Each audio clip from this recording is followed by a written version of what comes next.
ఈ రోజు మనం ఒక్క విషయం గుర్తుపెట్టుకోవాల్సిన అవసరం ఉంది.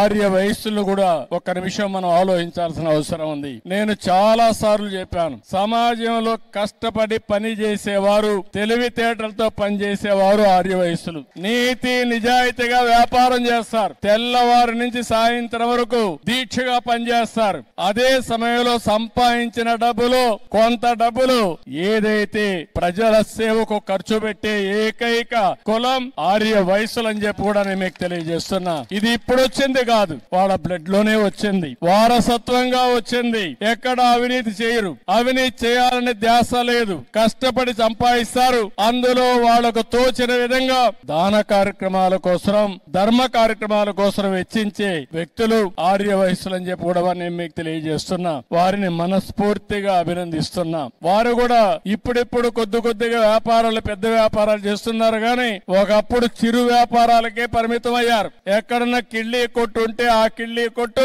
ఆర్య వసూలు తప్ప వేరే వాళ్ళది కాదు. అన్ని కొట్టులు వేరే ఉండేటివి. ఇప్పుడిప్పుడు కొద్దిగా ఆ కిరాణా కొట్లు కూడా వేరే వాళ్ళు పెట్టేసే పరిస్థితికి వచ్చారు. కాబట్టి ఇవన్నీ కూడా మల్టీ ఛానల్స్ వస్తున్నాయి, మార్ట్లు చేస్తున్నాయి, షాపింగ్ మాల్స్ వస్తున్నాయి, అనేక ఇది వచ్చాయి. కానీ ఎన్నో సార్లు చెప్పాను, అందుకే ఆర్య వయసుల కోసం ఒక కార్పొరేషన్ పెట్టి మీ తెలివితేటలు ఉపయోగించి మిమ్మల్ని కూడా వ్యాపారస్తులుగా తయారు చేయాలని తెలుగుదేశం పార్టీ ముందుకు వచ్చామని చెప్పి కూడా నేను మీకు తెలియజేస్తున్నా. భవిష్యత్తులో ఇంకా ఎక్కువ చేస్తాం. కన్యక పరమేశ్వరి తల్లి మనకు అండగా ఉంటుంది. ఆ ఆశీస్సులు ఉంటాయి. తప్పకుండా మీ అందరికి న్యాయం జరుగుతుంది.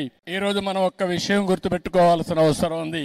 ఆర్య వయస్సులు కూడా ఒక్క నిమిషం మనం ఆలోచించాల్సిన అవసరం ఉంది. నేను చాలా సార్లు చెప్పాను, సమాజంలో కష్టపడి పని చేసేవారు, తెలివితేటలతో పనిచేసేవారు ఆర్య వయస్సులు. నీతి నిజాయితీగా వ్యాపారం చేస్తారు, తెల్లవారి నుంచి సాయంత్రం వరకు దీక్షగా పనిచేస్తారు. అదే సమయంలో సంపాదించిన డబ్బులు, కొంత డబ్బులు ఏదైతే ప్రజల సేవకు ఖర్చు పెట్టే ఏకైక కులం ఆర్య వయస్సులు అని చెప్పి కూడా నేను మీకు తెలియజేస్తున్నా. ఇది ఇప్పుడు వచ్చింది కాదు, వాళ్ళ బ్లడ్ లోనే వచ్చింది, వారసత్వంగా వచ్చింది. ఎక్కడ అవినీతి చేయరు, అవినీతి చేయాలని ధ్యాస లేదు, కష్టపడి సంపాదిస్తారు. అందులో వాళ్ళకు తోచిన విధంగా దాన కార్యక్రమాల కోసం, ధర్మ కార్యక్రమాల కోసం వెచ్చించే వ్యక్తులు ఆర్య వయస్సులు అని చెప్పి కూడా నేను మీకు తెలియజేస్తున్నా. వారిని మనస్ఫూర్తిగా అభినందిస్తున్నా. వారు కూడా ఇప్పుడిప్పుడు కొద్దిగా వ్యాపారాలు, పెద్ద వ్యాపారాలు చేస్తున్నారు గాని ఒకప్పుడు చిరు వ్యాపారాలకే పరిమితం అయ్యారు. ఎక్కడన్నా కిళ్ళీ కొట్టు ఉంటే ఆ కిళ్ళీ కొట్టు